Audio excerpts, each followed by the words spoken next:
तो हम कर रहे हैं फिजिकल जियोग्राफी का रिवीजन। उसमें पढ़ने वाले हैं पवन। पृथ्वी के धरातल पर वायु दाब में क्षैतिज विषमताओं के कारण हवा उच्च वायु दाब के क्षेत्र से निम्न वायु दाब के क्षेत्र की ओर संचालित होती है। क्षैतिज रूप से गतिशील होने वाली हवा को पवन कहते हैं। वायु दाब की विषमताओं को संतुलित करने की दिशा में यह प्रकृति का एक स्वाभाविक प्रयास होता है। चूंकि धरातल असमान रूप से गर्म होना ही वायु दाब में आने वाली विषमताओं का प्रमुख कारण है, क्योंकि एक जगह जब उच्च ताप होगा तो वहाँ निम्न दाब की स्थिति बन जाती है। तरसूड़ ताप को ही पवन का मूल प्रेरक बल कहा जा सकता है। यदि पृथ्वी स्थिर होती तो इसका धरातल एक समान समतल होता तो पवनों की उच्च वायु दाब वाले क्षेत्र से निम्न वायु दाब वाले क्षेत्र की ओर समदाब रेखाओं का समकोण बनाते हुए सीधा प्रवाहित होती, किंतु उपयुक्त दोनों दशाओं के अभाव के कारण पवन की दिशा एवं गति अन्य कई कारकों द्वारा सम्मिलित रूप से प्रभावित होती है। तो अन्य कई कारक भी प्रभावित होते हैं। सूर्य के कारण ताप होता है और ताप से वायु की दिशा परिवर्तित भी होती है। तो वायु दाब प्रवणता या पवन। वायु में क्षैतिज गति उत्पन्न होने का एकमात्र कारण वायु दाब का अंतर है।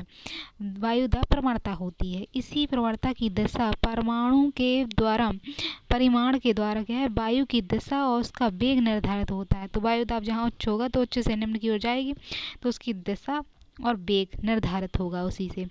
तो पवन प्रवाह की दिशा सदैव उच्च वायुदाब से निम्न वायुदाब की ओर होती है। सामान्यतः वायुदाब में जितना ही अधिक अंतर होगा पवन का वेग उतना अधिक हो, तो अंतर जितना होगा उतना ही वेग उसका होगा। वायुदाब प्रवणता जब अधिक होती है तब पवन का वेग तीव्र होता है, और जब प्रवणता मंद होती है तो वेग भी कम हो जाता है।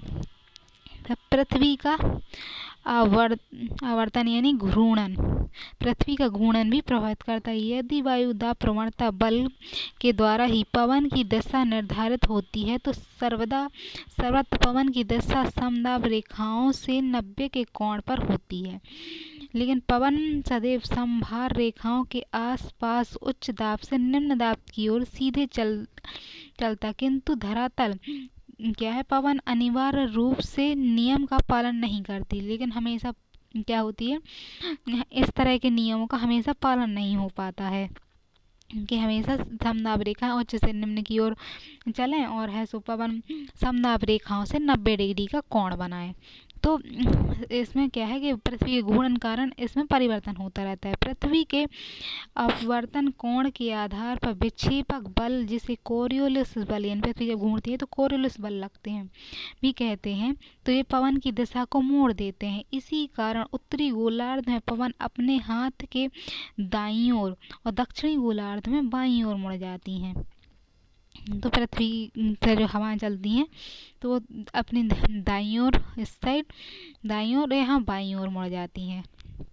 विक्षेपक बल, पृथ्वी की दैनिक गति द्वारा उत्पन्न विक्षेपक बल धरातल प्रत्येक गतिमान वस्तु को प्रभावित करते हैं, चाहे वह महासागरीय धारा हो अथवा पवन। न्यूटन द्वारा प्रतिपादित गति के नियम के अनुसार यदि कोई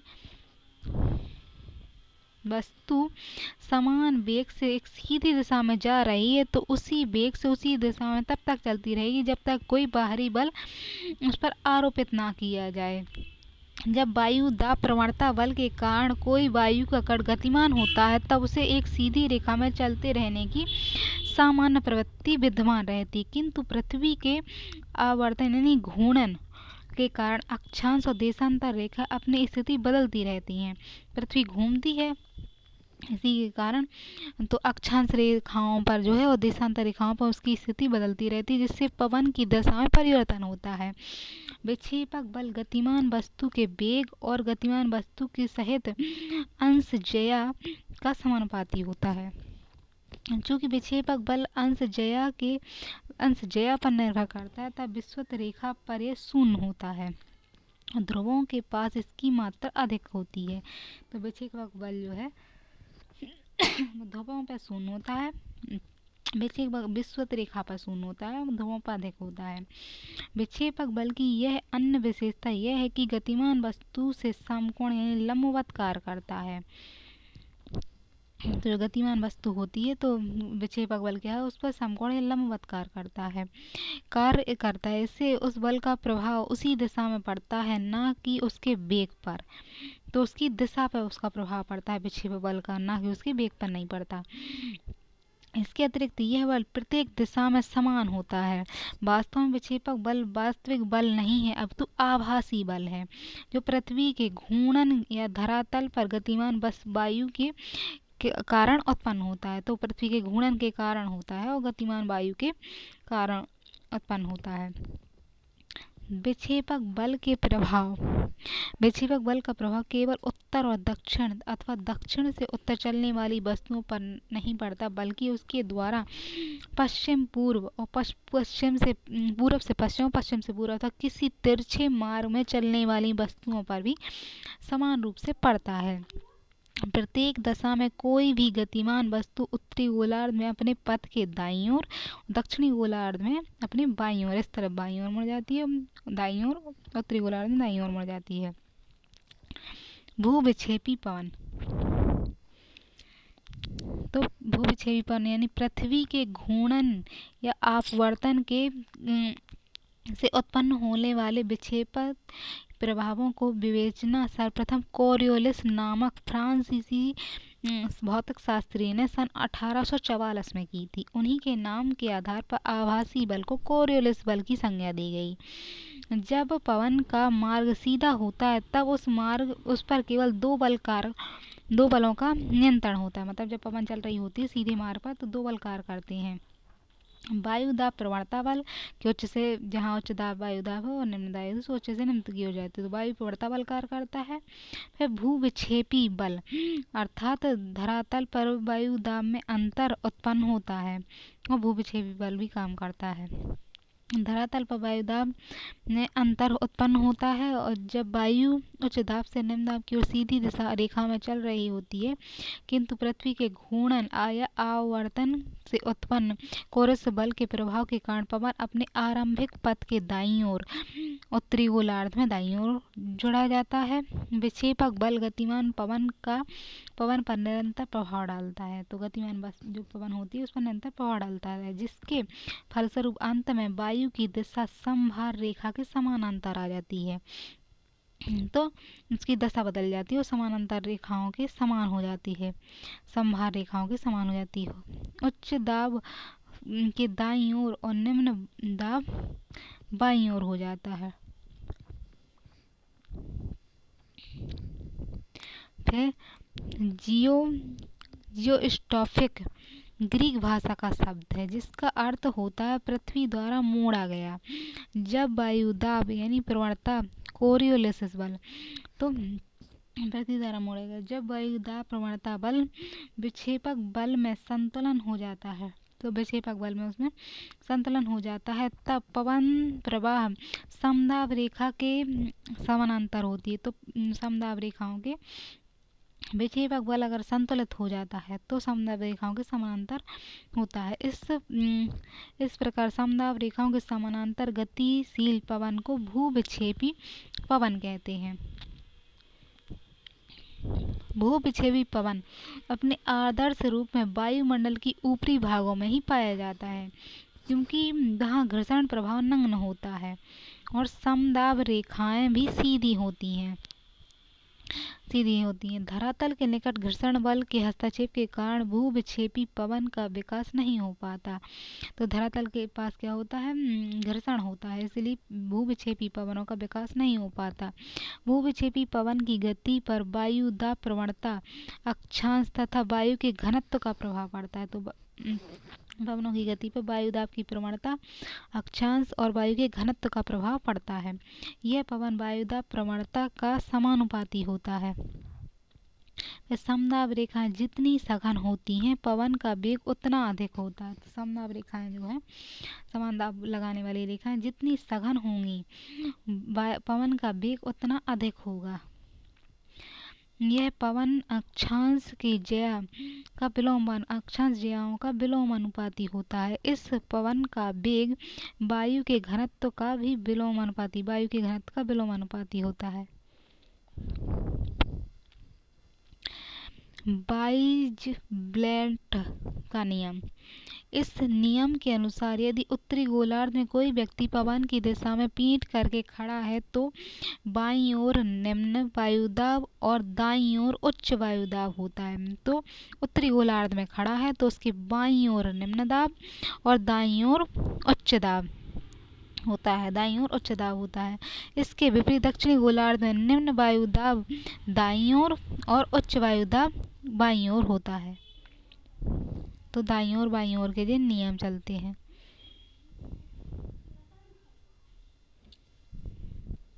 पवनें इस तरह से मुड़ जाती हैं। अपने उत्तरी गोलार्ध जो है ये विषुवत रेखा के ऊपर उत्तरी गोलार्ध है, तो उत्तरी गोलार्ध में दाईं ओर मुड़ जा रही हैं पवनें। दक्षिणी गोलार्ध में बाएं विशेषकर बाईं ओर मुड़ जाती हैं।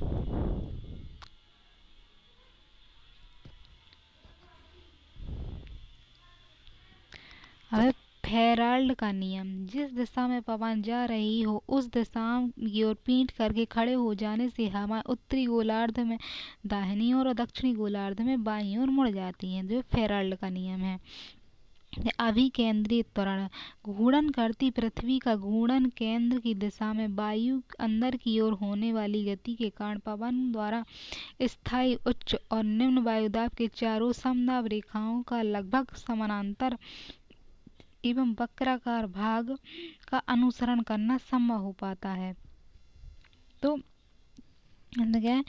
अभिकेंद्रीय त्वरण जो है उसे है कि घूर्णन करती हुई पृथ्वी का घूर्णन केंद्र की दिशा में वायु की अंदर की ओर होने वाली गति के कारण पवन द्वारा स्थायी उच्च अथवा निम्न वायुदाब के चारों समदाब रेखाओं के लगभग समानांतर एवं वक्र भाग का अनुसरण करना संभव हो पाता है। इसी प्रक्रिया को अभिकेंद्रीय त्वरण कहते हैं।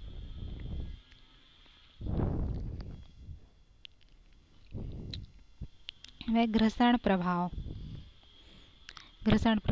तो इसमें पवन के वेग और उसकी दिशा को प्रभावित करने वाले कारकों में घर्षण का विशेष महत्व होता है। इस बल की उत्पत्ति धरातल और उसके ऊपर चलने वाली वायु के संघर्षण से होती है। यह बल पवन प्रवाह की दिशा के विपरीत कार्य करता है।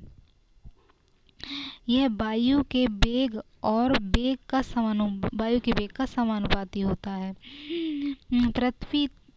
पृथ्वी तल पर अथवा उसके निकट उच्चावच और अन्य बाधाओं के कारण पवन प्रवाह में प्रतिरोध उत्पन्न होता है। ऊंचाई नीचे होती तो पवन के मार्ग में विरोध उत्पन्न होता है। इससे अनियमितता आ जाती है और जल की अपेक्षा स्थल धरातल खुरदरा होने के कारण उस पर घर्षण बल अधिक लगता है। तो घर्षण बल धरातल पर अधिक लगता है। घर्षण बल के कारण पवन का वेग कम हो जाता है। इसे कोरोलिस बल में कमी आ जाती है और प्रवणता बल अधिक प्रभावकारी हो जाता है। तो प्रवणता बल क्या होता है? प्रभावकारी हो जाता है। अतः हवाएं समदाब रेखा के समानांतर चलने के बजाय उन्हें न्यून कोण पर काटती हैं। तो हवाएं जो है जो समदाब रेखा हैं तो समदाब रेखाओं के समानांतर चलने के बजाय उन्हें न्यूनतम कोण पर काटती हुई अधिक दाब से कम दाब की ओर तिरछी चलने लगती हैं। तो समदाब रेखाएं हैं तो कम वायुदाब की ओर से तिरछी चलने लगती हैं। ये घर्षण है, प्रवणता बल और कोरोलिस बल। फिर एंटी ट्रिपिक पवन क्या है? तो इसमें है स्थानीय पवनों पर कोरोलिस बल का प्रभाव न पड़ने से प्रवणता बल और घर्षण बल में पूर्ण संतुलन स्थापित हो जाता है। अगर स्थान पे कोरोलिस बल का प्रभाव ना पड़े तो प्रवणता बल जो है और घर्षण बल है उनमें संतुलन स्थापित हो जाता है, जिससे पवन सीधे उच्च दाब से निम्न दाब की ओर चलने लगती है। और ऐसी पवनों को जिनमें वायुदाब प्रवणता बल घर्षण बल संतुलन हो जाता है तो इसे एंटीसेप्टिक पवन कहते हैं। ऐसी पवनों का क्षैतिज विस्तार सीमित और गहराई कम। तो ऐसी जो पवनें होती हैं इनका क्षैतिज में विस्तार कैसा होता है, सीमित होता है और गहराई कम होती है। ये पवनें अल्पकालिक भी होती हैं। यह सागर समीर, पर्वत समीर, घाटी समीर के विशेष उदाहरण हैं। तो थोड़ी सी जगह पे लगते हैं, ये ज़्यादा जगह पे नहीं लगते हैं। अब है पवन का अपकेंद्री बल। तो पवन का अपकेंद्री बल है पवन गति को प्रभावित करने वाला अन्य महत्वपूर्ण कारक स्वयं पवन का अपकेंद्री बल है। तो पवन जब गति करती है तो उसका प्रमुख बल उस पर अपकेंद्री बल लगता है, केंद्र की ओर। जब पवन का मार्ग वक्र या वृत्ताकार होता है तब इस प्रकार के बल की उत्पत्ति होती है। यह बल विभिन्न प्रकार की पवनों के वृत्ताकार पथ के केंद्र से बाहर की ओर लगता है। तो केंद्र से जो बाहर की ओर लगता है पवनों पर भी अपकेंद्री बल।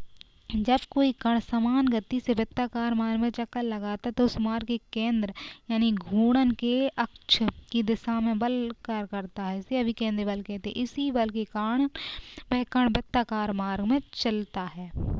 तो ये पवनों पर भी इस तरह का बल लगता है।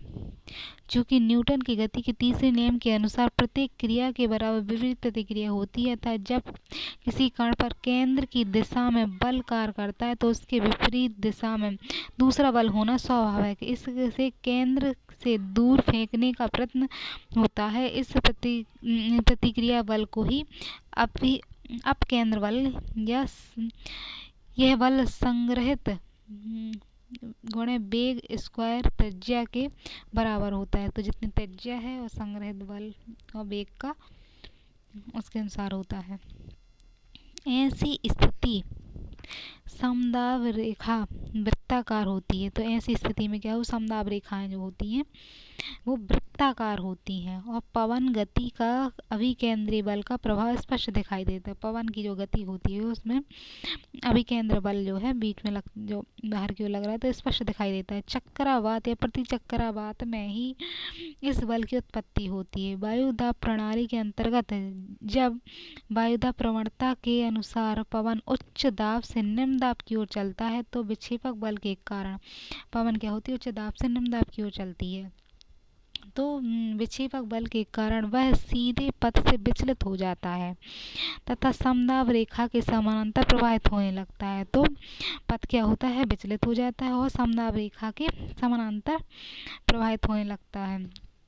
किंतु वृत्ताकार अथवा वक्र पथ के घूमने वाले इस पवन पर अपकेंद्री बल कार्य करने लगता है। तो इसमें अपकेंद्री बल कार्य करने लगता है। पवन का वेग अथवा उसके पथ की वक्रता त्रिज्या जितनी अधिक होगी, पवन का यानी वेग जितना होगा और उस वक्र की त्रिज्या जितनी अधिक होगी, बल उतना ही अधिक होगा।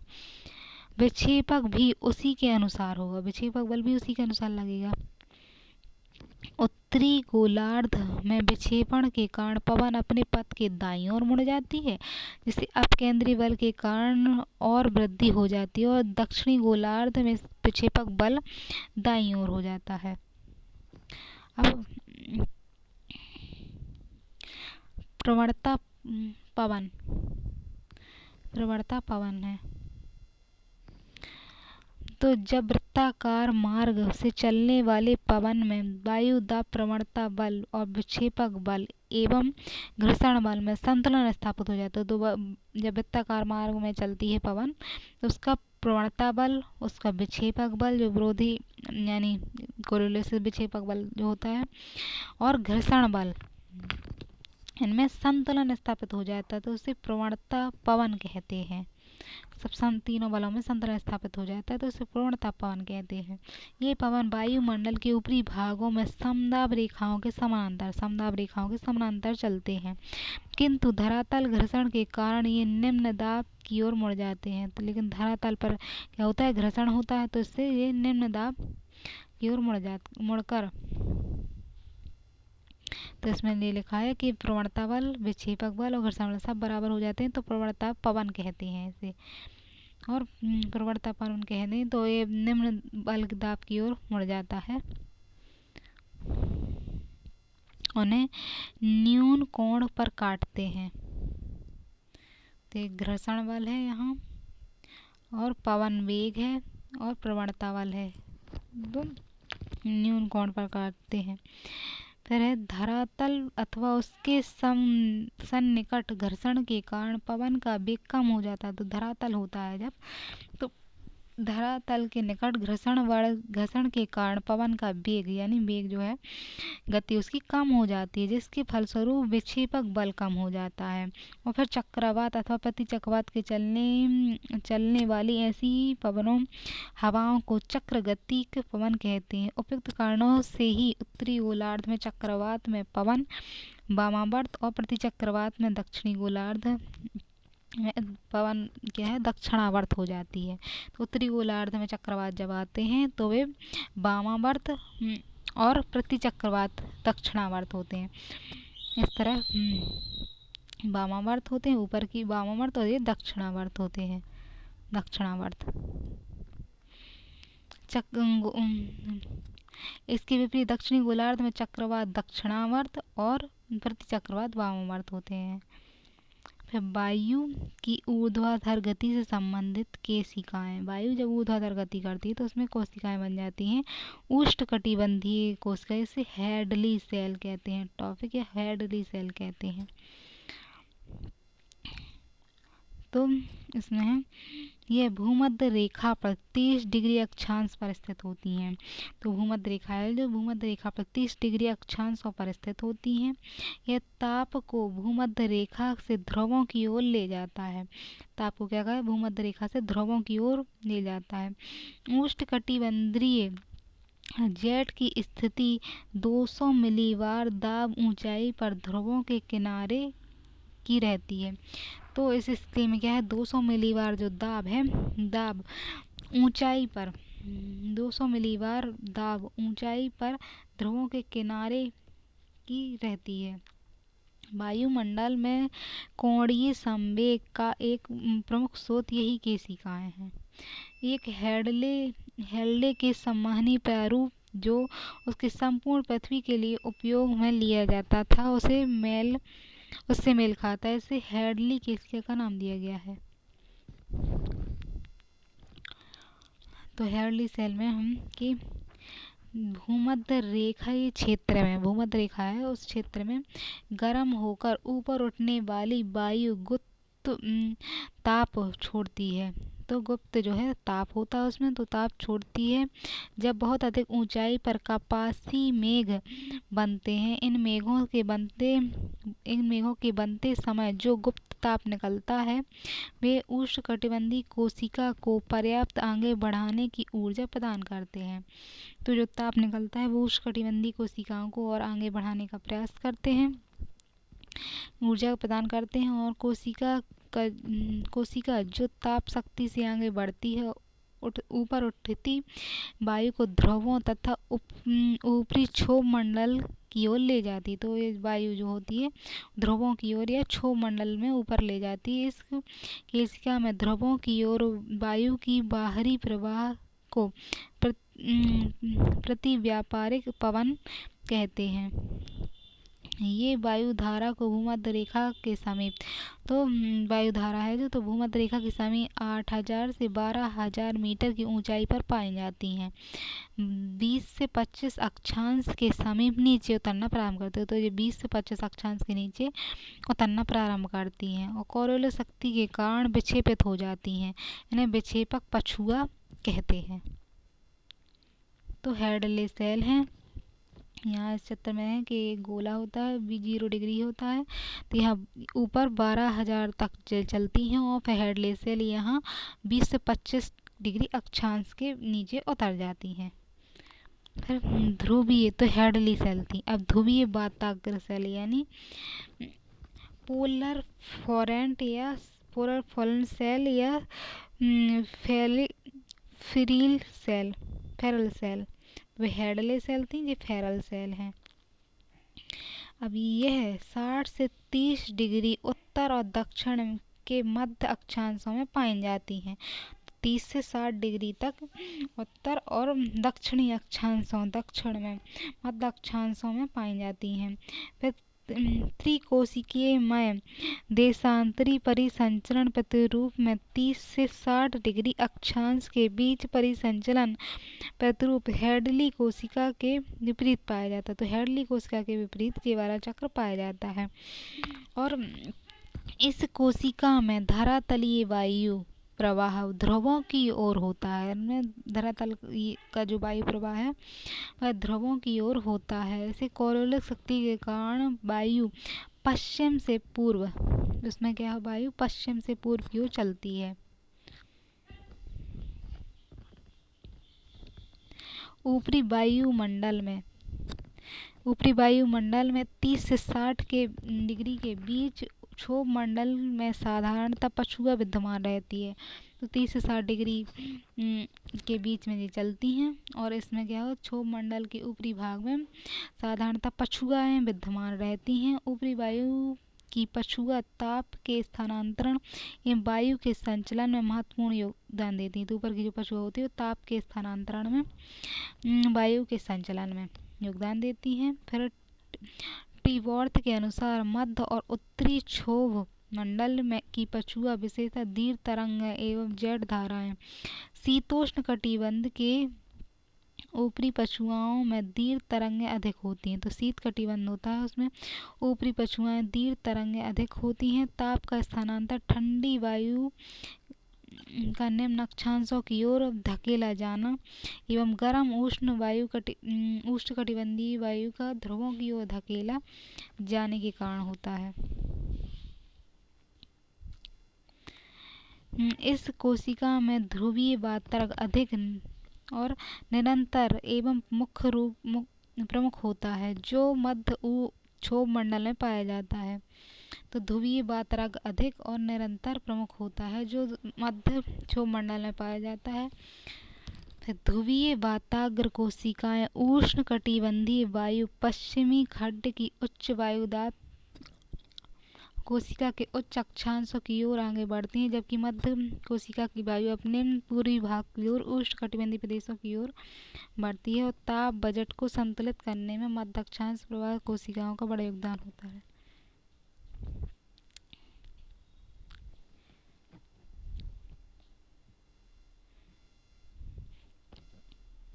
तो ये कुछ खास समझ नहीं आया, इसको चित्र से समझेंगे।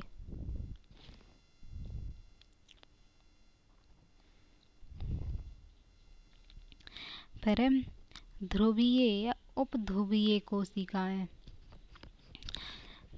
ध्रुवीय और उपध्रुवीय कोशिकाएं। तीसरी परिसंचरण कोशिकाओं को ध्रुवीय उपध्रुवीय कोशिकाओं में ध्रुवीय वातग्र कोशिका यानी ध्रुवों की ओर वाला भाग जो पूर्णतया अभिलोपित कर दिया जाता है, ये 60 डिग्री अक्षांश एवं ध्रुवों के बीच स्थित है।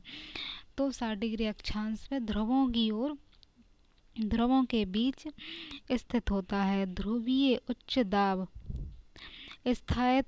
स्थायी नहीं है। तो ध्रुवीय उच्च दाब जो है, ध्रुवों पर उच्च दाब स्थायी नहीं होता। ध्रुवों के समीप अवतलन और धरातलीय प्रवाह उत्पन्न करता है। तो अवतलन होता है ध्रुवों पर हवाओं का ऊपर से नीचे की ओर, तो ये धरातलीय प्रवाह उत्पन्न करता है, जिससे भूमध्य रेखा की ओर जाते हुए कोरोलिक शक्ति के कारण दोनों ही गोलार्धों में ध्रुवीय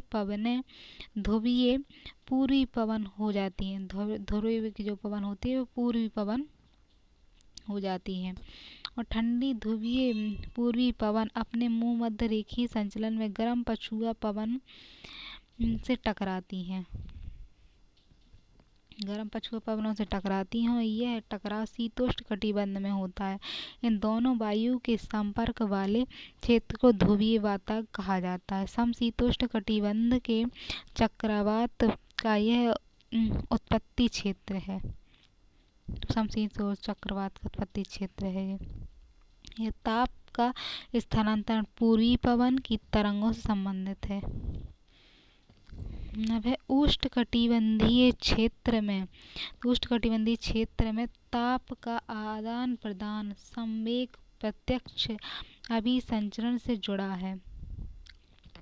मध्य और उच्च अक्षांशों में ऊर्जा का स्थानांतरण समशीतोष्ण चक्रवात प्रति चक्रवात से प्रभावित है।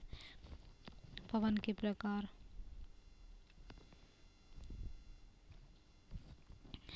धरातल पर निम्नलिखित प्रकार की पवनों की उपस्थिति पाई जाती है। प्रचलित पवन, मौसमी पवन, स्थायी पवन। तो है प्रचलित पवन या स्थायी पवन। जो पवन वायु दाब के अक्षांशीय अंतर के कारण वर्ष भर एक से दूसरे कटिबंध की ओर प्रवाहित होती रहती है, उन्हें प्रचलित पवन या स्थायी पवन कहते हैं। स्थायी पवन या निश्चित पवन कहा जाता है। तो प्रचलित पवन, स्थायी पवन क्या है? तो वायु दाब या अक्षांश में अंतर के कारण वर्ष भर एक स्थान से दूसरे स्थान पर कटिबंध की ओर प्रवाहित होती हैं, तो प्रचलित पवन या स्थायी पवन कहते हैं उन्हें। और निश्चित पवन अथवा ग्रहीय सनातनी पवनें कहा जाता है।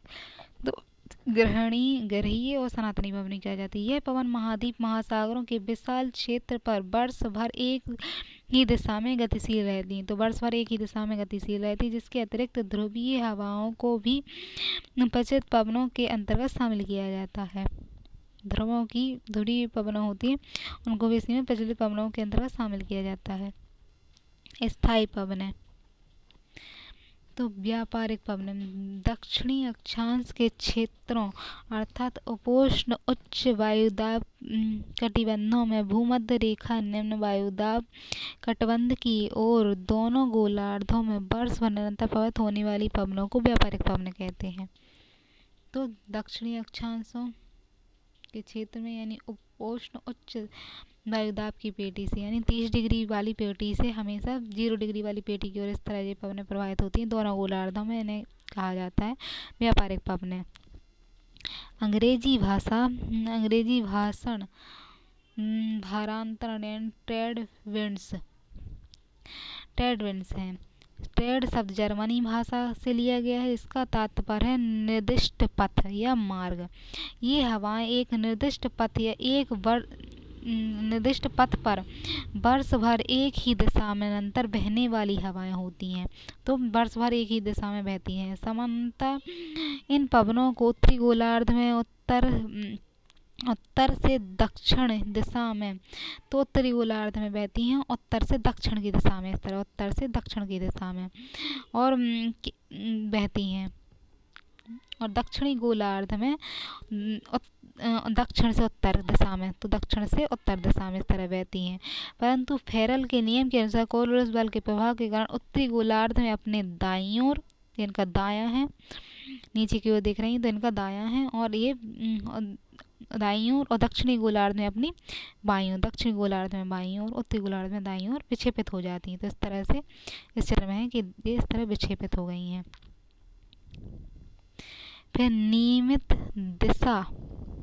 नियमित दशा के कारण प्राचीन काल से व्यापारियों को पाल युक्त जलयानों के संचालन में पर्याप्त सुविधा मिलने के कारण इन्हें व्यापारिक पवनें कहा जाता है। उत्तरी गोलार्ध में इन्हें उत्तर पूर्व से आ रही हैं तो उत्तर पूर्वी पवनें व्यापारिक पवनों का नाम दिया जाता है। दक्षिणी गोलार्ध में इन हवाओं को दक्षिण पूर्व से आती हैं तो इन्हें दक्षिण पूर्व से आने के कारण दक्षिण पूर्वी और उत्तर पश्चिमी पवनों की ओर चलती हैं, अतः इन्हें दक्षिण पूर्वी व्यापारिक पवनें कहते हैं। 30 डिग्री से 35 डिग्री उत्तर और दक्षिणी अक्षांशों के बीच से भूमध्य रेखा की ओर चलती हैं। भूमध्य रेखा के समीप दोनों पवनें अपने आपस में मिलकर अत्यधिक तापमान के कारण ऊपर उठ जाती हैं और घनघोर वर्षा के कारण बनती हैं, क्योंकि वहां पहुंचते पहुंचते ये जल वाष्प से पूर्णतः संतृप्त हो जाती है। इनका अधिकतम विस्तृत महासागरों पर होता है। ये पवनें स्थायी नियमित रूप से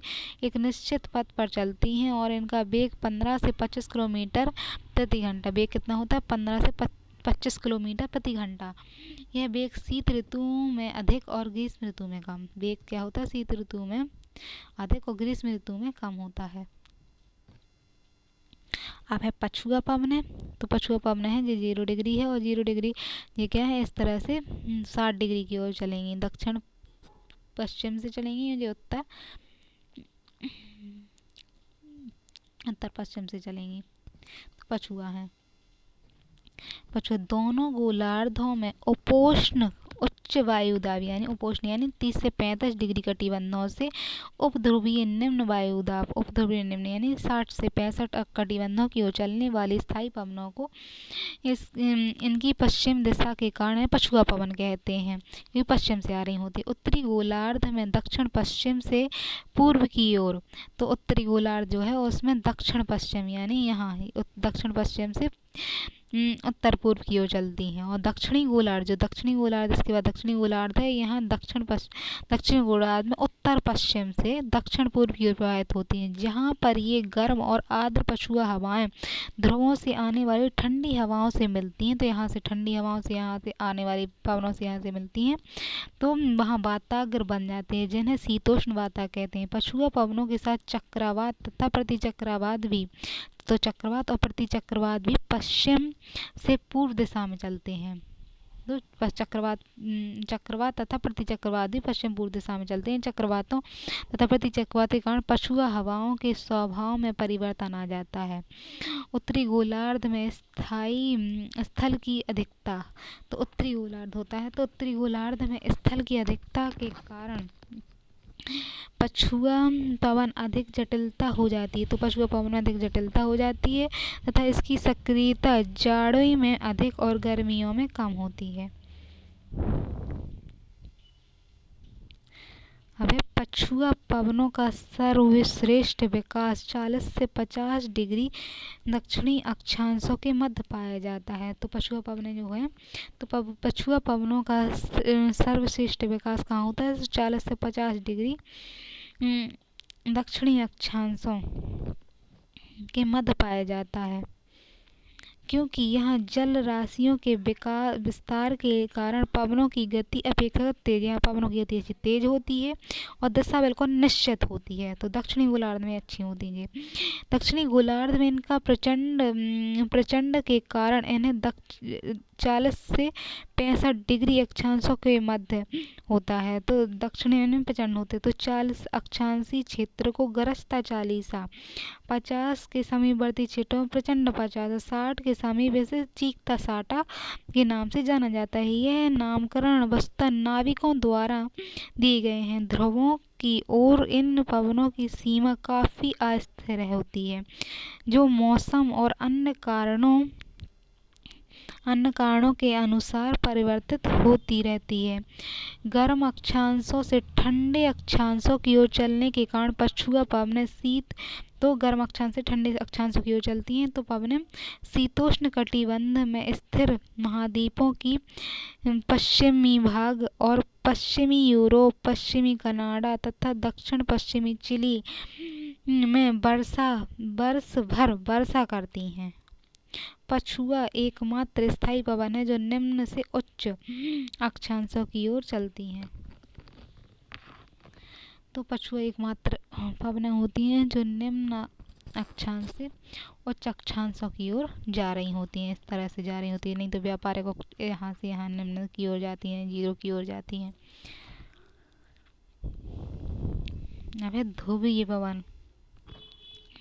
ध्रुवीय उच्च वायुदाब की पेटी से ध्रुव जो होता है, ध्रुव की उच्च वायुदाब की पेटी से उपध्रुवीय निम्न वायुदाब की पेटी की ओर प्रवाहित होने वाली पवनों को ध्रुवीय पवन के नाम से जाना जाता है। ध्रुवीय पवनें अधिकतर ठंडी भारी होती हैं। ध्रुव की पवनें जो होती हैं वो ठंडी होती हैं और भारी होती हैं, और ध्रुवों से ये क्या होती हैं, ध्रुव यहाँ जैसे ध्रुव है तो ध्रुवों से 60 डिग्री तक आती हैं जी, यहाँ ध्रुव है तो यहाँ से इस तरह से आती हैं। व्यापारिक पवनों की जैसी इनकी दशा होती है। उत्तरी गोलार्ध में इनकी दशा उत्तर पूर्व, ये उत्तर पूर्व है तो उत्तर पूर्व से दक्षिण पश्चिम होती है, और यहाँ दक्षिणी गोलार्ध में दक्षिण पूर्व, ये दक्षिण पूर्व है तो दक्षिण पूर्व से उत्तर पश्चिम की ओर होती है। तो ध्रुवीय पवन है। फिर कम तापमान के क्षेत्र से अधिक तापमान वाले क्षेत्र की ओर प्रवाहित होने के कारण ये पवनें पूर्णतः शुष्क होती हैं। तो कम तापमान जो है, कम तापमान के क्षेत्र से अधिक तापमान वाले क्षेत्रों में प्रवाहित होती हैं ये, और शुष्क भी होती हैं। उपध्रुवीय निम्न वायुदाब के क्षेत्रों में ध्रुवीय एवं पछुआ पवनों जैसे ही विपरीत स्वभाव वाली पवनें मिलती हैं। यहाँ विपरीत स्वभाव वाली पवनों के मिलने के कारण शीत कटिबंध यानी चक्रवातों का जन्म होता है और ये कटिबंधों में व्यापक वृष्टि और परिवर्तनशील मौसम के लिए उत्तरदायी है। समसामयिक मौसमी पवनें मौसम या समय के अनुसार जिन पवनों की दिशा में परिवर्तन आता है, तो मौसम के अनुसार पवनों की दिशा में परिवर्तन आता है। समसामयिक या काल्पनिक पवन कहते हैं पवनों के मार्ग में मानसून पवनें, सागरी पवनें, पर्वत घाटी समीर को भी शामिल किया जाता है। तो ये मौसमी होती हैं समसामयिक मौसम के अनुसार। मौसमी पवनें तो मानसून शब्द की उत्पत्ति अरबी भाषा के मौसमी शब्द से हुई है जिसका अर्थ होता है मौसम। स्पष्ट है कि मानसून ऐसी पवन है जिनका प्रवाह दिशा में मौसम के साथ परिवर्तन आ जाता है। इसका शाब्दिक अर्थ सर्वप्रथम प्रयोग अरब सागर पर प्रवाहित होने वाली हवा के लिए किया गया। तो अरब सागर पर जो प्रवाहित होने वाली पवनें थी उनके लिए इनका प्रयोग किया गया था, किंतु वर्तमान में धरातल पर उन सभी प्रवाहित होने वाली ऐसी हवाओं को जो मौसम के अनुसार अपनी दिशा में पूर्ण परिवर्तन स्थायित्व कर लेती हैं, मानसून के नाम से संबोधित किया जाता है। तो मौसम के अनुसार क्या है, दिशा जो होती हैं दिशा में पूर्ण परिवर्तन कर लेती हैं मानसून के अनुसार, तो उन्हें मानसून शब्द संबोधित किया गया। मानसून पवन सामान्यतः उष्णकटिबंध से चलती हैं और वास्तव में मानसूनी हवाएं भूमंडल में पवन तंत्र के ही रूपांतरण है। तो पवन तंत्र है उसका रूपांतरण है जिसकी उत्पत्ति स्थल जल के विरोधी स्वभाव के कारण तापीय भिन्नता के कारण होती है। अब ग्रीष्मकालीन मानसून कैसे, तो 21 मार्च के बाद सूर्य उत्तरायण होने के कारण उत्तरी गोलार्ध में सौर ऊर्जा अधिक मिलने लगती है और 21 जून को सूर्य कर्क रेखा पर लंबवत चमकता है। और तो यहाँ परिणाम स्वरूप यहाँ पर न्यून दाब हो जाता है। तो दाब क्या है वो कम हो जाता है, यहाँ पर लो प्रेशर बन जाता है। एशियाई महाद्वीप पर बैकाल झील मुल्तान के पास निम्न वायुदाब बनता है।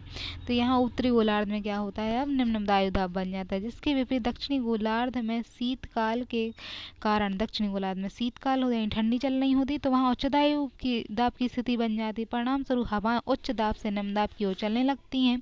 तो दक्षिण से देखिए ये हवाएं उत्तर की ओर आ रही होती हैं। सागर के ऊपर से आने के कारण पर्याप्त नमी ले आती हैं। तो ये नमी के कारण घनघोर वर्षा करती हैं और नमी निम्न वायुदाब की ओर चलती हैं और सागर के ऊपर से चलने के कारण नमी लेकर चलती हैं। तो कोरियोलिस बल के कारण यहाँ भूमध्य रेखा पर क्या है अपनी दिशा बदल देती हैं। तो यहाँ दिशा बदल देती हैं और भारत की ओर मुड़ जाती हैं। तो यहाँ ताप अधिक होता है, दाब कम होता है और इस तरह मानसून आ जाता है। फिर शीतकालीन मानसून क्या होता है, 23 सितंबर के बाद सूर्य की स्थिति दक्षिणायन होने लगती है, सूर्य दक्षिण में चलाने लगता है और 22 दिसंबर को मकर रेखा पर लंबा चमकने के कारण उत्तरी गोलार्ध में शीत कटिबंध, उत्तरी गोलार्ध में ठंडी और दक्षिणी गोलार्ध में गर्मी यानी ग्रीष्मकाल आ जाता है। दक्षिणी गोलार्ध में निम्न दाब होता है और मानसून लौटने लगता है। तो उच्च शीतकाल में कोरोमंडल तट पर भारी वर्षा होती है लौटते मानसून। तो यहाँ उत्तरी गोलार्ध में अब वायुदाब उच्च हो जाएगा और ताप क्या होगा, कम हो जाएगा।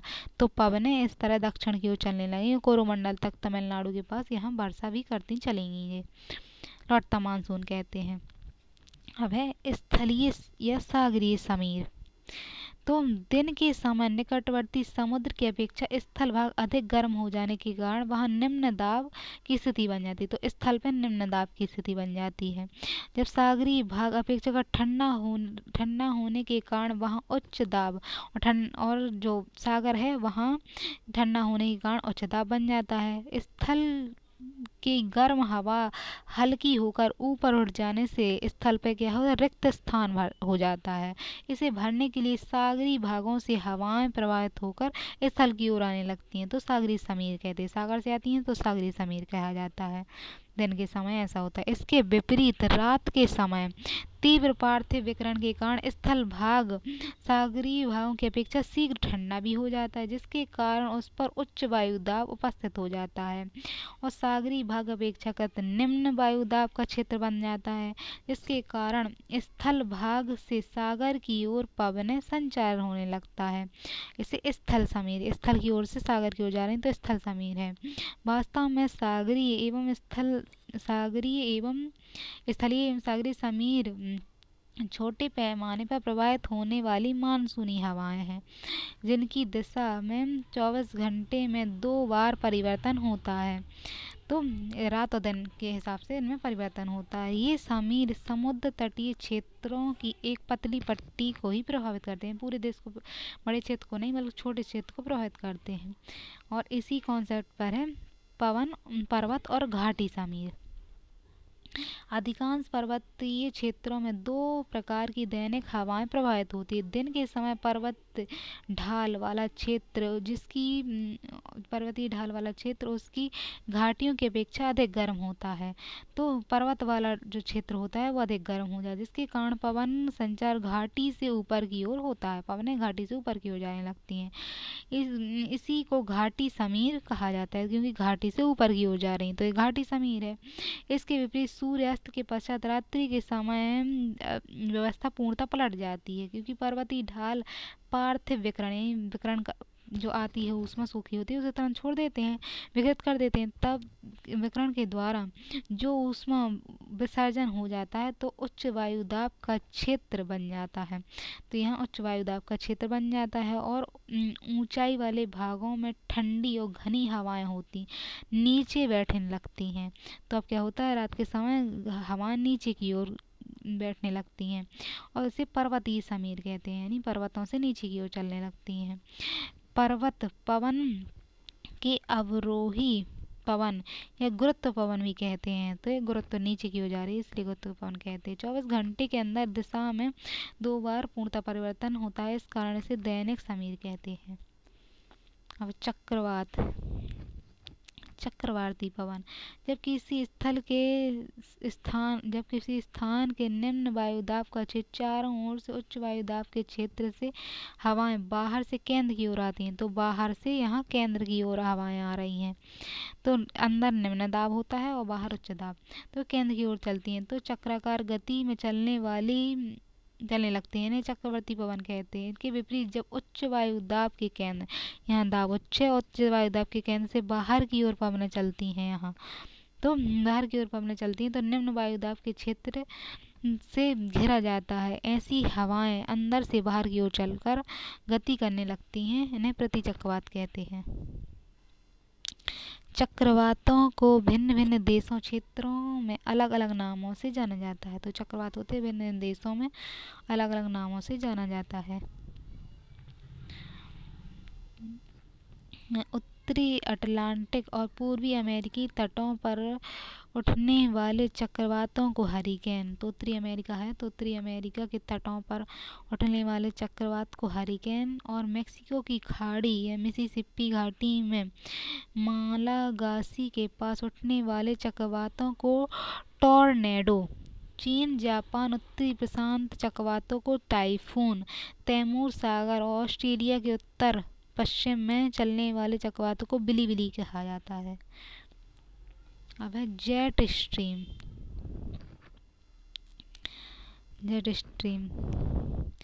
जेट स्ट्रीम तीव्र गति से चलने वाली क्षैतिज पवनें हैं जो क्षोभ सीमा के निकट चलती हैं। जेट हवाएं लगभग 150 किलोमीटर चौड़ी और 2 से 3 किलोमीटर मोटी होती हैं, तो मोटी भी अधिक होती हैं और 150 किलोमीटर तक चौड़ी होती हैं। एक संक्रमण पेटी में सक्रिय रहती हैं। सामान्यतः इनकी गति 150 से 200 किलोमीटर प्रति घंटा होती है, तो 200 किलोमीटर तक प्रति घंटा के हिसाब से जेट स्ट्रीम चलती हैं क्षोभ बंडल की सीमा के पास। जेट वायु धाराएं सामान्यतः उत्तरी गोलार्ध में ही मिलती हैं, दक्षिणी गोलार्ध में सिर्फ दक्षिणी ध्रुवों पर मिलती हैं। यद्यपि हल्के रूप में रॉबी तरंग के रूप में ये अन्य अक्षांशों के ऊपर भी मिलती हैं। तो अन्य अक्षांश जो होते हैं उनके ऊपर मिलती हैं। इन जेट धाराओं की उत्पत्ति का मुख्य कारण पृथ्वी की सतह पर तापमान में अंतर व उससे उत्पन्न वायु दाब प्रवणता। तो तापमान में अंतर है पृथ्वी पर, इसका मुख्य कारण तापमान में अंतर आ जाता है, और वायु दाब प्रवणता यानी दाब में भी तापमान में अंतर आएगा तो वायु दाब में भी अंतर आएगा। तो जेट धाराएं 5 प्रकार की होती हैं। जेट वायु धाराएं 5 प्रकार की। तो ध्रुवीय वाताग्र जेट स्ट्रीम, ध्रुवीय वाताग्र जेट स्ट्रीम, तो जे इनका निर्माण धरातलीय ध्रुवीय एवं उष्णकटिबंधीय वायु राशियों के सम्मिलन क्षेत्रों में, तो उष्ण जो कटिबंध है, उष्णकटिबंधीय वायु राशियों के सम्मिलन क्षेत्र यानी 40 डिग्री से 60 डिग्री, 40 डिग्री और 60 डिग्री होता है, 60 डिग्री के ऊपर स्थित होती हैं। तो ये वाली पवनें ध्रुवीय वाता क्या है, 40 डिग्री से 60 डिग्री वाले क्षेत्रों में मिलती हैं और ऊपरी क्षेत्रों में मिलती हैं। ये अनियमित वायु राशियाँ पश्चिम से पूर्व दिशा की ओर चलती हैं, तो पश्चिम से साइड पूर्व की ओर चलती हैं और 40 से 60 डिग्री के बीच चलती हैं। अब ध्रुवीय जेट, ध्रुवीय वाताग्र जेट हैं ये, और ये ध्रुवीय जेट है। इसका निर्माण समताप मंडल में, ये छौमंडल में सब थी, ये समताप मंडल में शीत ध्रुव के ऊपर, शीत ध्रुवों, जो शीत ध्रुव होते हैं उनके ऊपर अत्यधिक ताप प्रवणता के कारण शीतकाल में होती हैं। तो तापमान में क्या होता है, अधिक अंतर होता है, इसके कारण शीत काल में होती है, तो ध्रुवीय जेट कहते हैं। संतापन में शीत जो ध्रुव होते हैं उनके पास होती हैं। अब है उष्ण कटिबंधीय पूर्वी जेट, उष्ण कटिबंधीय पूर्व, इसका निर्माण ऊपर क्षोभ मंडल में भारत अफ्रीका के ऊपर ग्रीष्म काल में होता है। तो उष्ण कटिबंधीय की जो जेट है ये क्षोभ मंडल में होती हैं, भारत में अफ्रीका के ऊपर ग्रीष्म काल में होती हैं। तिब्बत के पठार के उष्मण का इसके निर्माण में महत्वपूर्ण योगदान है। भारतीय मानसून में इसका महत्वपूर्ण योगदान है, इसके कारण भारत में सम्माननीय वर्षा होती है। वह उष्ण कटिबंधीय उपोष्ण कटिबंधीय पछुआ, यह उपोष्ण कटिबंधीय उच्च वायुदाब की पेटी के ऊपर क्षोभ मंडल में है, तो क्षोभ मंडल में है, और उपोष्ण कटिबंधीय जो है उच्च वायुदाब की पेटी के ऊपर होती हैं। इसका प्रभाव पश्चिम से पूर्व होता है। फिर स्थानीय जेट, इसका निर्माण स्थानीय तापीय गतिशीलता दशाओं के कारण होता है, इसका महत्व स्थानीय होता है, तो ताप में गतिशीलता के कारण होता है। अब जेट स्ट्रीम का महत्व, जेट स्ट्रीम का महत्व है, जेट स्ट्रीम के कारण धरातलीय चक्रवातों और चक्रवातों, धरातल पर जो चक्रवात आते हैं, प्रति चक्रवातों के स्वरूप में परिवर्तन होने से स्थानीय मौसम में उतार चढ़ाव, बाढ़ और सूखा होता रहता है। तो इसमें क्या है, चक्रवातों के स्वरूप में परिवर्तन होता है, चक्रवात जो होते हैं, तो चक्रवातों के स्वरूप में परिवर्तन होने से स्थानीय मानसून में उतार चढ़ाव होता रहता है। जेट स्ट्रीम के कारण क्षोभ मंडल के ऊपरी भाग में क्षैतिज अभिसरण अथवा अपसरण होने लगता है। तो जेट स्ट्रीम के कारण क्षोभ मंडल के ऊपरी भागों में क्षैतिज अभिसरण और अपसरण होने लगता है, यानी अभिसरण पास पास आना और अभिसरण पास पास आना और अपसरण दूर दूर जाना होने लगता है। जब धरातलीय शीतोष्ण चक्रवातों के ऊपर उच्च स्तरीय क्षोभ मंडलीय जेट स्ट्रीम उपस्थित होती है, तो ये चक्रवात अधिक प्रबल और तूफानी हो जाते हैं, सामान्य से अधिक वृष्टि प्रदान करते हैं। जेट स्ट्रीम के वायु का लंबवत संचार 2 रूपों में होता है। तो जेट स्ट्रीम के में वायु का है लंबवत संचार 2 रूपों में होता है। चक्रवातों में हवा ऊपर उठ लगती है और प्रति चक्रवात में वायु प्रणाली में हवा नीचे जाने लगती है। अब एल नीनो और ला नीना।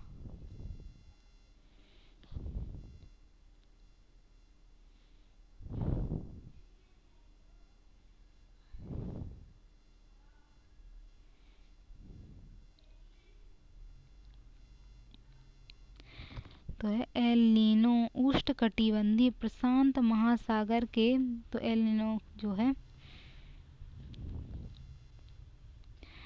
एल नीनो उष्णकटिबंधीय प्रशांत महासागर के तापमान और वायु दशा में आने वाले परिवर्तन है। तो प्रशांत महासागर में क्या है, तापमान में और वायुमंडलीय दशाओं में क्या होता है, परिवर्तन होता है।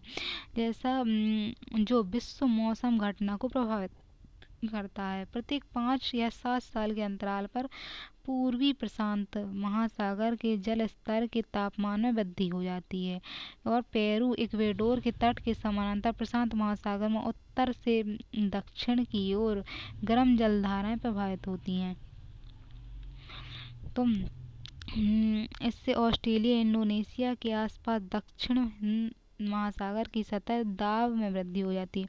तो ऑस्ट्रेलिया और इंडोनेशिया के पास क्या है, इसमें हिंद महासागर में दाब में वृद्धि हो जाती है। तो जो हिंद महासागर है यहाँ वाला क्षेत्र, यहाँ दाब अधिक है, दाब अधिक हो जाता है।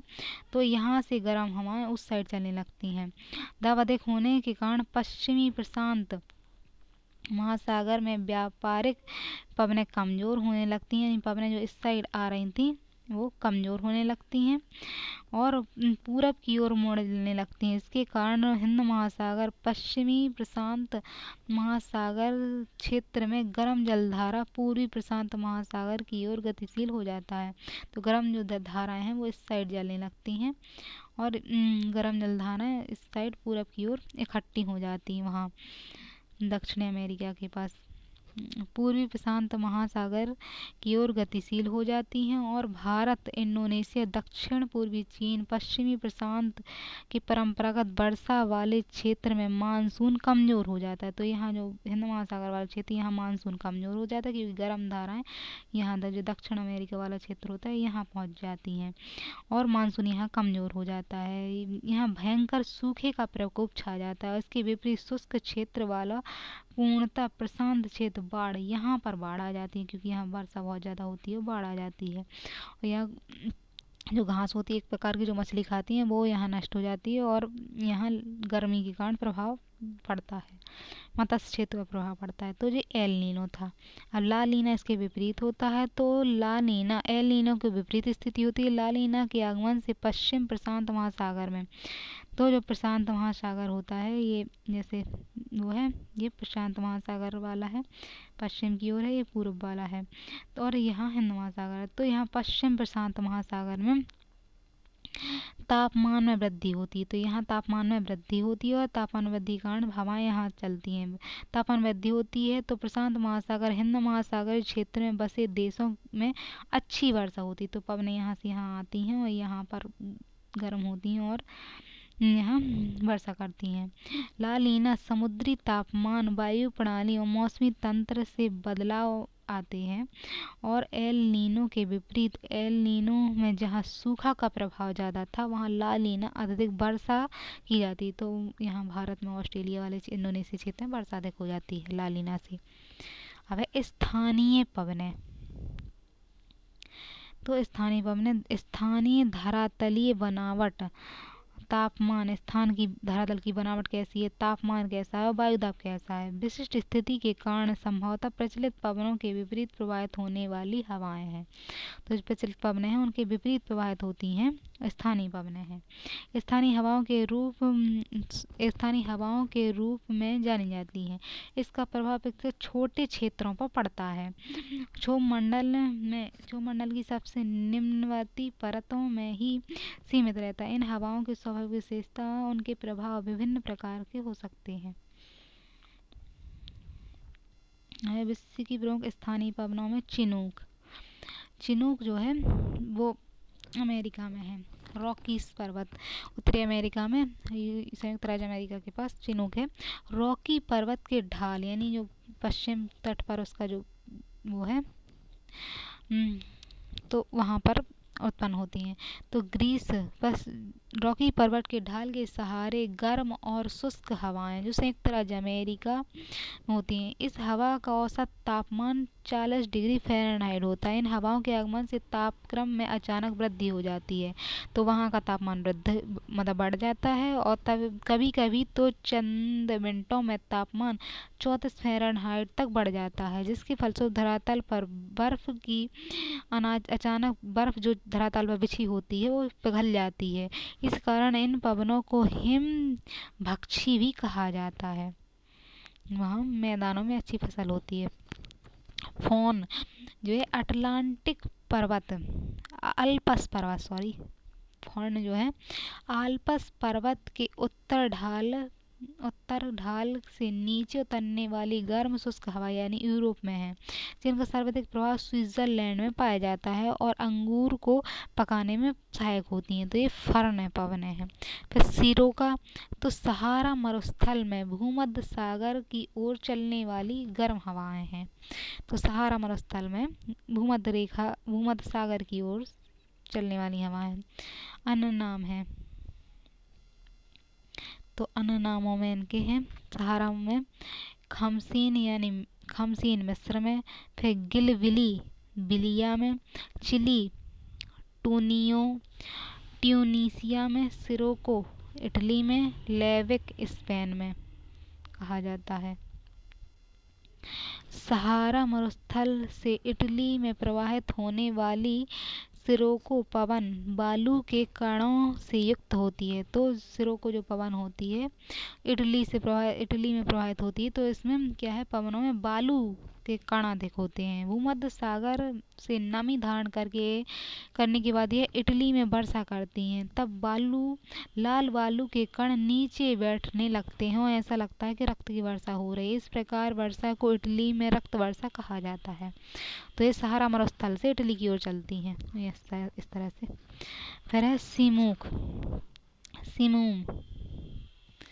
सिमूम क्या है, कहाँ चलती है, अरब के रेगिस्तान में चलने वाली गर्म शुष्क हवाएं हैं सिमूम।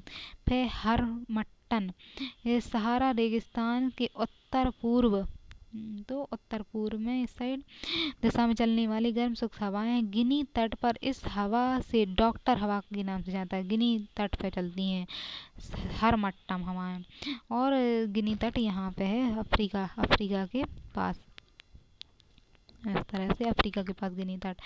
तो चलने वाली हवाएं क्षेत्रीय निवासियों को आर्द्र मौसम से राहत दिलाती हैं।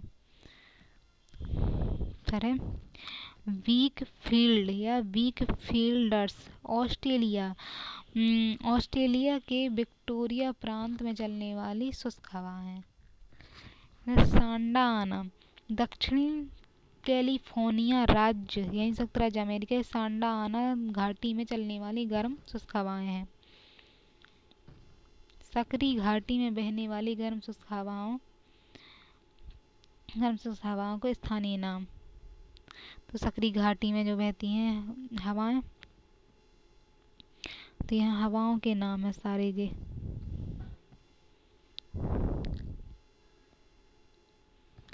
यामू जापान में कहते हैं, जोंडा अर्जेंटीना एंडीज घाटी में, टॉरमेंटोन भूमध्य यूरोपीय घाटी में, नॉरवेस्ट न्यूजीलैंड में उच्च पर्वत से उतरने वाली गर्म शुष्क हवा तथा धूल भरी हवा, यहाँ भीतर धूल भरी आंधियाँ उत्पन्न होती हैं। तो नॉरवेस्ट है न्यूजीलैंड में।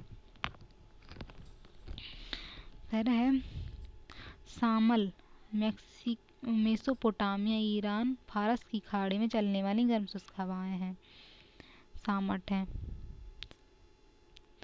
फिर ब्लैक रोल तो उत्तरी अमेरिका के दक्षिण पश्चिम उत्तर पश्चिम में चलने वाली गर्म एवं धूल भरी हवाएं हैं, ब्लैक रोल। फिर मिस्टर्ल रोन घाटी फ्रांस में जाड़े में चलने वाली ठंडी हवा है। क्रोन सोवियत रूस साइबेरिया के उत्तर पूर्व में चलने वाली अत्यधिक सर्द हवाओं को क्रोन कहते हैं। पुर्गा रूसी टुंड्रा में चलने वाली बर्फीली आंधियां हैं, रूस की टुंड्रा में पुर्गा चलती हैं। 22 फ्रांस में चलने वाली अति ठंडी हवाएं।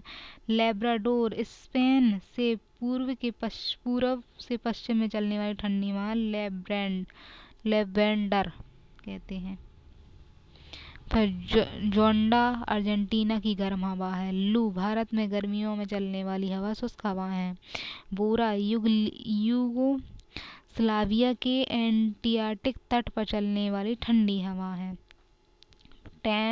टोरमेंटेना इटली में चलने वाली ठंडी हवा है। फिर बारगस दक्षिणी अफ्रीका में जाड़ों में चलने वाली गर्म हवा है।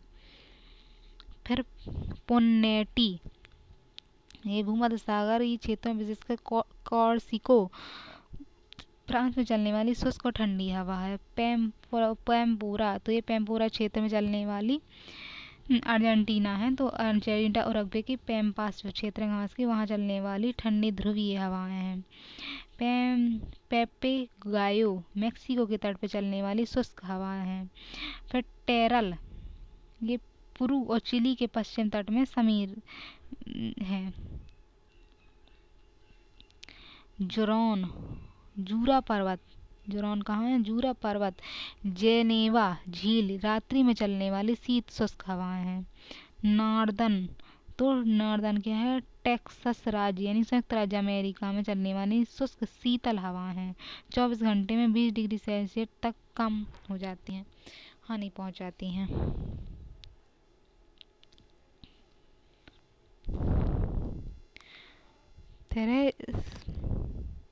सोमन ईरान के कुर्दिस्तान पर्वत में उत्तर पश्चिम दिशा में चलने वाली गर्म हवा है। शोरमन क्या है? ईरान में कुर्दिस्तान पर्वत में उत्तर पश्चिम दिशा में चलने वाली गर्म हवाएं हैं। काराबुरान तास्मिन बेसिन में चलने वाली गर्म और शुष्क हवाएं हैं।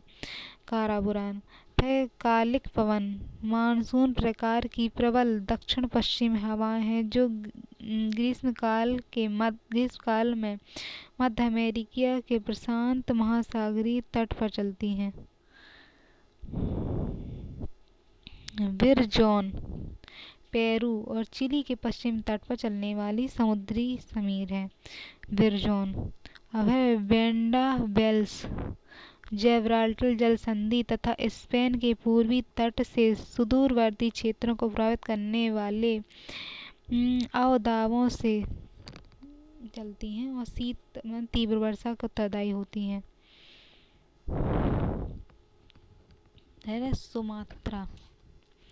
सुमात्रा मलक्का जल संधि क्षेत्र में उत्पन्न होने वाली रेखीय प्रचंड हवा, तो मलक्का जल संधि होती है वहाँ क्षेत्रों में उत्पन्न होने वाली रेखीय प्रचंड हवा जो सामान्यतः दक्षिण पश्चिम मानसून की अवधि में रात्रि के समय अचानक प्रवाहित होती हैं,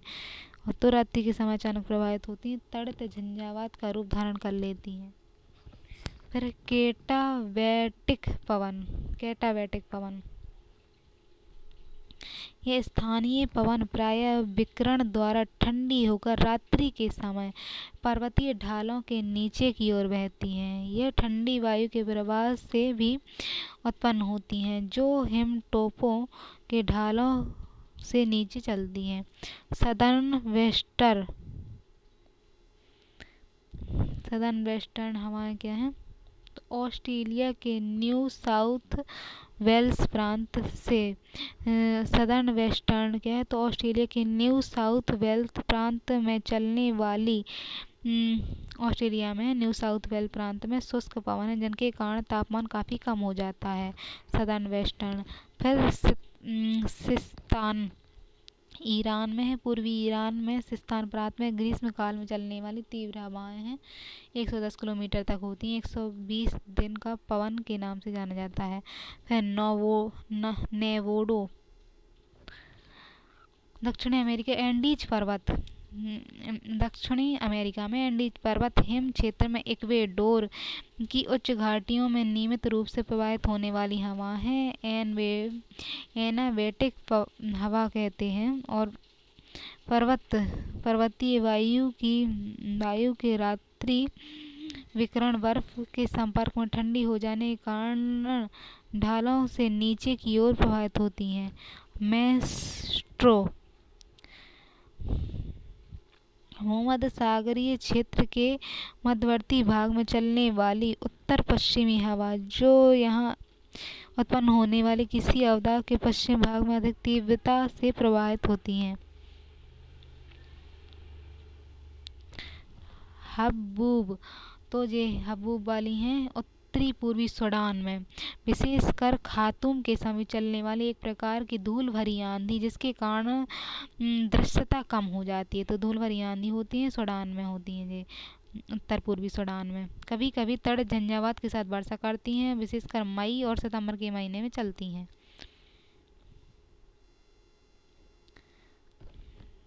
फिर है गैगिल, ये दक्षिणी यूरोप यानी भूमध्य सागरीय क्षेत्रों के मध्य, उत्तर पश्चिम, उत्तर पूर्व दिशा में शीत ऋतु में पारित होने वाली पवनें हैं। फिर फाइजेम, ये ब्राजील के उष्णकटिबंधीय कैम्पे क्षेत्र में प्रति चक्रवात उत्पन्न होने वाले कारण से आने वाली शीत लहर है, जो मई जून के महीने में प्रवाहित होकर इस क्षेत्र के तापमान को 10 डिग्री सेंटीग्रेड तक घटा देती हैं। बुरान अथवा पुर्गा, रूस तथा मध्यवर्ती एशिया में, तो बुरान और पुर्गा हैं जो रूस में तथा मध्यवर्ती एशिया में चलने वाली उत्तर पूर्वी हवाएं, जो अधिकांशतः शीतकाल में चलती हैं और हिम प्रवाह को जन्म देती हैं।